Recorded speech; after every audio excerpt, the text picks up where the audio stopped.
So I'm very pleased to introduce this afternoon Representative Chris Gibson from New York. Representative Gibson is the leader in the House on efforts to address and build a bipartisan consensus in Congress that there is a serious threat posed by climate change, and it's important that we consider what legislative action we can take. Representative Chris Gibson has had an illustrious career in public service.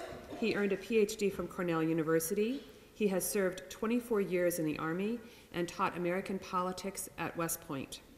Today, he serves on the House Armed Services Committee and the Agriculture Committee. We are very grateful to be working with him on his efforts to advance legislation in these areas and to help bridge partisan divides. Welcome, Representative Gibson.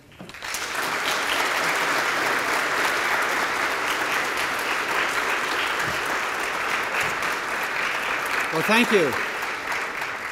Thank you, Diane. Great to be with you. And I will tell you that, when I have the opportunity to engage with millennials, it's some of the most enjoyable interactions that I have as a representative. As was mentioned, at one point earlier in my life, I was a teacher. Enjoyed that experience tremendously. And so as a representative, about 2 to 3 times a month, I interact with students, either high schoolers or community college or 4-year colleges, really to dialogue on the issues and to give them update, but hopefully to inspire them. Because what we came forward in the 18th century, this idea that we could be self-governing, there's a tendency to look back and say, of course. But at the time, that was radical, what we did. The instantiation of some of the ideas of Locke, Rousseau, and Montesquieu, this social contract. This was the era of divine right of kings and queens and aristocracy, courts. And nobody thought that a bunch of farmers, we were about 98% farmers then, that we could do this, that we could organize ourselves and be self-governing. We've shown that we absolutely could do it. And I still believe that even though you turn on the news today and you're bombarded with negativity, you hear about decline and divide, and I don't take counsel on any of that, although there are challenges and we have warts as well that we need to work on. When I'm with millennials, I come away inspired because there is no doubt you guys are competent, confident, and preparing yourself for the time that you assume the mantle of leadership. And the other thing is, oftentimes in my interactions in this responsibility, I find the left and the right talk past each other, particularly when I'm not with millennials. I'll give you an example. So, one of the things that I think we need to make sure we get right is we need to make sure we don't leave you a mountain of debt from which you can't get out from under, and we need to leave you an earth that is inhabitable and sustainable going forward. Curiously enough, when I'm not among millennials, this is where the right says the left, well, the left doesn't get it. There's this mountain of debt, they don't get it. We're going to end up really putting our young folks in a bind. And then the left, they'll say about the right, well, the right doesn't get it. There's this issue with the earth and everything else. But for millennials, regardless of where you may be on the political spectrum, for you guys, it's a no-brainer, right? You understand that these are areas that are not, they should not be partisan, that they really are American. They're quite frankly more than just American challenges. When you look at the globe, it's a challenge for all of us on the earth. But when you look at the fiscal challenges, these transcend party lines. And so we absolutely need to come together and find ways that we can reach agreement so that we can move forward. Because I'm confident that if we put you in a position where you're not 2 strikes behind when you take the mantle of leadership, there's some scholarly research now that you guys are going to be the next greatest generation. I don't know if you've seen some of the generational stuff, but I have. And, it is awesome to see. So let me delve in more specifically now with regard to climate. The area I represent is upstate New York, where we have seen an ever-increasing frequency of storms, very violent storms. Anybody here from upstate New York? Yeah, so you know what I'm talking about. We got hit with Hurricanes Irene, Lee, Sandy, unnamed storms, all of these things within the last 4 years. We've had just a record number of 500-year floods. So either you believe that we've had this one in many million probability, or you believe as I do that there's a new normal, which I suspect it's the latter. And, not only more storms, but more powerful. And at the same time, we've seen rising sea levels, issues with salinity. We have seen invasive species now that are more of a part of our landscape. And all of this endangers agriculture. And the biggest driver of my local economy is agriculture writ large. And with all these challenges, we are now, this has hit mainstream. I'll tell you that to give you some level of encouragement, that I was at a Farm Bureau meeting in October where this was presented. And farmers who would identify themselves as conservative Republicans are leaning forward, paying attention, and want us to make sure that we take good choices and good policies to make sure that if they're a third or fourth generation farmer, that as they look to their grandkids, that they can feel confident that they're going to be in a position, they're going to be able to sustain themselves in this profession. So now, I come from a working class family where, we didn't have a lot of money at home. We did have love and discipline, and that helped get me where I am today. But I'm very empathetic with our folks who are struggling right now.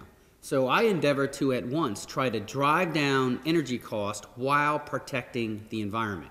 And you ever had one of these moments when somebody gets you, like you're in a conversation, like, wow, that person gets me. I had that moment in this last campaign. Unbeknownst to me, and with a complete pleasant surprise, the Environmental Defense Fund came up on the air with a TV commercial that basically said that Gibson's a pragmatist trying to bring people together to at once drive down energy costs while protecting the environment. I was like, wow. I mean, that's what I'm trying to do. And it was really awesome. It was really awesome to have them say that. And I think I was the only Republican in the nation that they ran a TV commercial for. So I'm honored to partner with them. And this project that Diane is talking about, it's so, first and foremost, it's a resolution. It's in draft form right now that I'm circulating with my colleagues that acknowledges these things that I just mentioned moments ago. The fact that we're seeing more frequent storms, more powerful storms, rising sea levels, invasive species. And we also acknowledge, through a very close read of history, that climates have changed over the centuries. The last time we had a warming period was about 300 years ago. We acknowledge that. But we also know, and as a Christian, the first time I read Nietzsche, I wanted to throw it against the wall. But you know what? I picked it up again, and I'm not a big believer in Nietzsche, but one of the things that Nietzsche gives us is that man, humans, we have the ability to create and the ability to destroy. And I think that among the things that he does put into parlance in the long conversation is a recognition, a humble recognition of our impacts that we have, even every day that we don't think about that. And what I tell folks is, look, would you go into a closed garage, turn your car on, and stand there, or even sit there for 24 hours? Of course you wouldn't. I mean, you wouldn't do that. That would be endangering yourself. So I think we can establish, even though we certainly can have spirited to debate about the level of influence. We can certainly have that debate, whether it's not, or where it is on the spectrum, how much impact humans are having. I think it's clear that humans are having an impact. So while we've seen climates change over the centuries, and we have a healthy respect for that, we also know that our habits, our productivity, that our everyday life is contributing to in every way. We're contributing to things we're creating, and we're contributing to things that are challenging or maybe even destroying. So, we need to recognize that, and our resolution does just that. And it looks to bring us together so that we can work on broadly supported, economically viable ways that we can make a positive difference. Now, in some ways it would make sense that somebody like me would be working on this. Why? Well, after 29 years in uniform, and if you think about today, your iPhone, your iPad that you may have, and you know that we have been the benefit of many decades ago of significant public monies that we put into research, development, and prototyping that ultimately led to, thanks be to God, a peaceful end to the Cold War, and now the positive externality, if you will, the collateral of having the information age. That came from significant research, development, and prototyping. So when I call for, an approach that recognizes that and how much positive difference we can make by making proper resourcing in terms of research, development, and prototyping of energy efficiency and renewable energy, I believe in all we've already seen that we can make a difference on this. I'll give you an example just to illustrate the point. We had the moonshot, right? Now we have the sunshot program. The sunshot program the goal of that sunshot program is to drive down the total cost of photovoltaics down to 9 cents per kilowatt hour. Now, an educated crowd, you know that's ambitious. Based on where we are today, that's quite a ways to go. But I'm bullish on it. Why? Because we're using some of the same approaches and indeed some of the same engineers that brought us the iPhone and the iPad by way of nanotechnology coatings and composites. What we're doing is we're adding that nanotechnology coatings and composites, prototyping from thin film, next generation, along with substitute materials, so that we won't need some of the more expensive materials for solar power, if you will, gold and silver, through substitute materials, and ultimately looking to drive, if we can't get it down to 9 cents, the more significantly, or the closer we can get to that, that I believe is going to transform the way that we produce, convey, and consume energy. Because, I mentioned a working class family. Can you imagine if a family who owns a home, even a modest home, that has to reshingle about every 25 years or so, if we're able to do that in a manner that is actually cost recognizing for a working class family, that they could then get those receptacles, this would drive down their own energy cost, right? Which, as you guys know from a close study of how microeconomics work, I mean, working class families generally spend 96% of their take-home pay. And when they get a tax cut or a pay raise, they generally spend 96% of that. So if you're cutting their overhead, if you're lowering their energy costs, they're going to spend it. And when they do, they're going to our local establishments. Maybe they're buying a new car a year or two earlier, perhaps fixing up their kitchen, or maybe putting an addition on the home. All of this is what drives the local economy. So by being smart and working on research, development, and prototyping, we lower the cost of energy for small businesses and working class families, which helps stimulate the economy. Quite frankly, it's good for our foreign policy to be energy independent.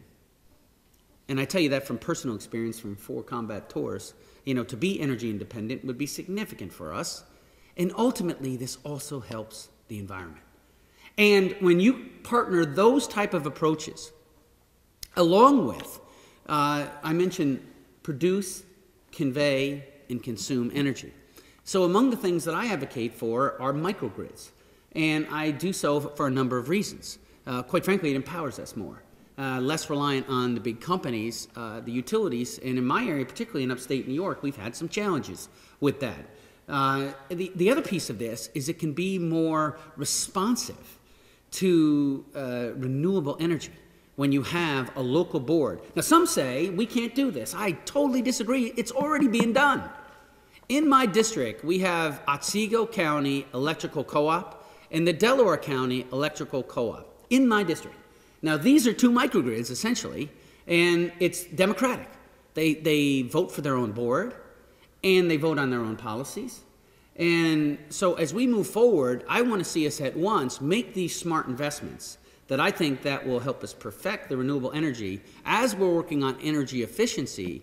And all of this, I believe, will help us to transform the way that where we are today, which is heavily reliant on fossil fuels. And look, again, I'm working for working class families too, so I'm not trying to drive up their cost for energy. I'm recognizing it's going to take time to do this, but we can do it. We absolutely have seen that we can do this now.